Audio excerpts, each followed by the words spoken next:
அது எதிர்கட்சி தலைவருக்கு பிடிக்கும் தெரியும். நேற்று வேண்டி இன்னைக்கு ஆரம்பிச்சிருக்காரு, பாட்டு பாட ஆரம்பிச்சிட்டாரு. இதுல சாட்சிக்கு வேற என்ன வேற கூப்பிட்டுருக்காரு. அதனால நாங்க இதுக்கு பதில் சொல்லி தான் ஆக வேண்டும். நீங்க பேசுங்க. நீங்க பாருங்க, அங்க எல்லாம் பதில் சொல்லக்கூடாது. நீங்க பாருங்க, தீவிர ரசிகர் என்று எங்களுக்கு தெரியும். அவருக்கு ஒரு சின்ன ஒரு பாட்டு மட்டும் பாடிக்கிறேன். அது எதிர்கட்சி தலைவருக்கு பிடிக்கும் தெரியும். தம்பி, நான் படித்தேன் காஞ்சியிலே நேற்று, அதை நாடறிய சொல்லட்டுமா இன்று. அதுல ஒரு வரிகள் இருக்குது. தெரு தெருவாய் கூட்டுவது பொதுநல தொண்டு, ஊரார் தெரிந்து கொள்ள படம் பிடிப்பார் சுயநலம் உண்டு. அப்பவே அவங்க ரீல்ஸை பரப்பியிருக்காங்கிறதுக்கு ஒரு பாட்டு குறைச்சி அன்னைக்கே பாடியிருக்காரு.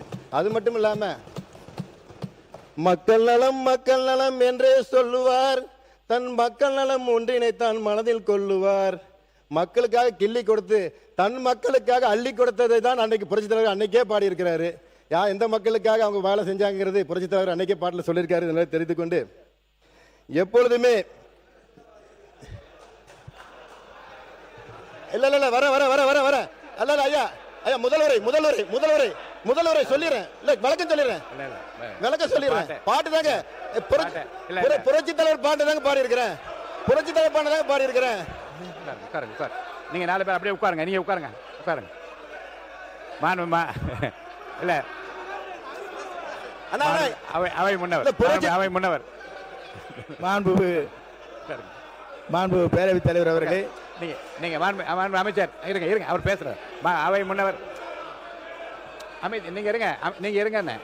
மாண்பு அவை முன்னவர் மாண்பு பேரவைத் தலைவர் அவர்களே, ஒரே நிமிஷம். அவை முன்னவர்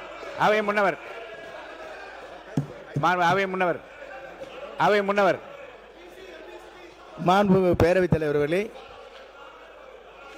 இல்ல மாண்பு பேரவைத் தலைவர்களே, புரட்சித் தலைவருடைய பாடலைத்தான் பாடினாரே தவிர வேறு எந்த அழுத்தத்தோடும் பேசவில்லை. அவருடைய பாடலை அவருடைய ரசிகராக இருந்தபோது பாடியதுதானே தவிர வேறு அது குற்றமாக எடுத்துக்கொள்ளக்கூடாது. புரட்சி தலைவரோட பாட்டுல ஏதாவது குறை இருக்குன்னு சொல்ல வரீங்களா? பிற்பட்டோர் நலத்துறைக்கும் இந்த பாடலுக்கு என்ன சம்பந்தம் என்று தெரியவில்லை. இந்த உட்காருங்க. அமைச்சர் அவங்க பேசுறாங்கல்ல.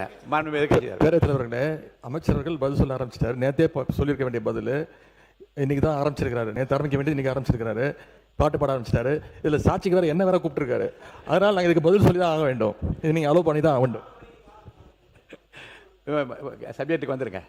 நிச்சயமாக. அதாவது இன்னொன்னு நீங்க சொல்லிட்டீங்க. நீங்க பேசுங்க. நீங்க பாருங்க, அங்க எல்லாம் பதில் சொல்லக்கூடாது. நீங்க பாருங்க அமைச்சர், நீங்க தொடர்ந்து உங்க பேச்சை பேசுங்க. சப்ஜெக்ட்டுக்குள்ள வாங்க. சப்ஜெக்ட் தான் வரங்க ஐயா. பேரவைத் தலைவர் ஐயா, உங்களுக்காக தான் பாருங்க. நீங்க எவ்வளவு அழகா சப்போர்ட் பண்ணி அமைச்சர் குறுக்க பேசாம பதிலுக்கு வாங்க.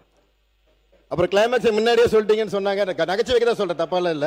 முன்னாடி கிளைமேக்ஸ் சொல்லிட்டீங்களே, எப்ப எப்படி படம் ஓடான்னு சொல்றீங்களான்ட்டு. எல்லாருக்குமே தெரியும் இந்த படத்தோட ஹீரோ யாருன்னு. எங்க படம் எப்படி ஓடுன்னு உலகத்துக்கே தெரியும். நாங்க சொல்லிதான் தெரியும்னு அவசியம் இந்த உலகத்துக்கு இல்ல. எங்க படத்தோட ஹீரோ யாருன்னு உலகத்துக்கே தெரியும். எப்போதுமே சூரியன் தாக்கத்திலிருந்து தன்னை காத்துக்கொள்ளும் கோவை இந்த முறையும் விசிலின் வழியாக அதை நிரூபித்திருக்கிறது.